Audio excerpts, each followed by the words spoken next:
Southern Swing makes its way to Lawrence, Kansas, and we're here at Free State with 2020 offensive tackle Turner Corcoran. How are you doing, man? Doing good. How are you? Doing great. Caught you during a workout. I mean, it definitely seems like you've not missed many workouts. You're already a big guy right now. I mean, just talk about that work ethic in the weight room.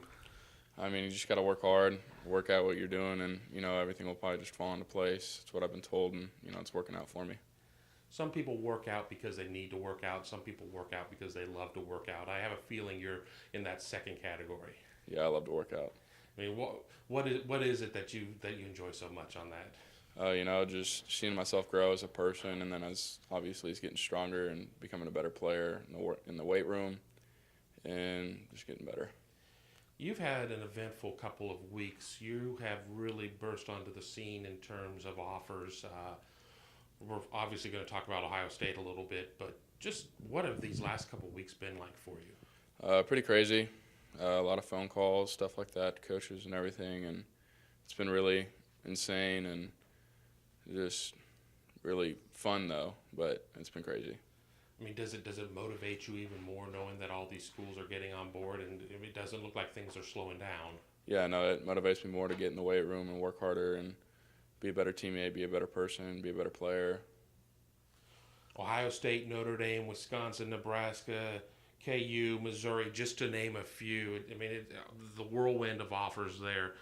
Are there any other ones that you may be waiting for? I mean, have you just not even really been able to process? I'm just kind of taking it day by day. I'm not really focused on getting this offer or that offer. I'm really just trying to get better at what I'm doing.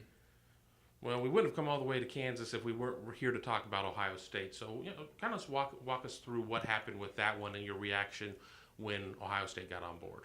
Well, I called Coach Pantoni, and he wanted me to call him, and I called him, and he pretty much told me right there on spot that he was going to offer me. He told me that he liked the way I played and my nastiness, and I also got the chance to talk to Coach Stud later that night, and then I've also talked to the quarterbacks coach, Coach Day, and he's a really good dude. I really liked him, but I'm really looking forward to Ohio State. Being here in the shadow of KU, have you watched a lot of Ohio State through the yees, or is it just kind of a name brand you're familiar with, but you need to do more research on in terms of just what they're doing on the field? I've always watched them whenever they play in national championships or big-time bowl games or preseason games whenever they play other out-of-conference teams. And, they're a really good football team. They're always in the championship talks and the playoffs and everything like that. So it's really amazing to be recognized by them. I'm sure, if it hasn't happened yet, it'll come in as you start talking to Coach Stud more about just the linemen that they've put in the draft. They've had 2 straight Remington winners. They've Taylor Decker with the Lions plays offensive tackle as well. How much do they talk about that? Because I know so many players like to talk about the development and potentially pursuing that football as a career. Coach Stud did mention how successful their offensive line have been in the past and how successful they are right now, and everyone being in the NFL. And it's really impressive to see how they develop offensive line at Ohio State. Do you have any plans here to maybe try and get out and start doing some visits, Ohio State and others, as you get into late spring and the summer? Yeah, I have been planning a visit to Ohio State here soon, around in June, and also to Notre Dame and some other more local schools, so it'd be easier to get around. What are you hoping to see in some of these preliminary visits, maybe to campuses that you've not been to? Definitely their facilities and most of their campus, because that's where I'd be most of the time, and then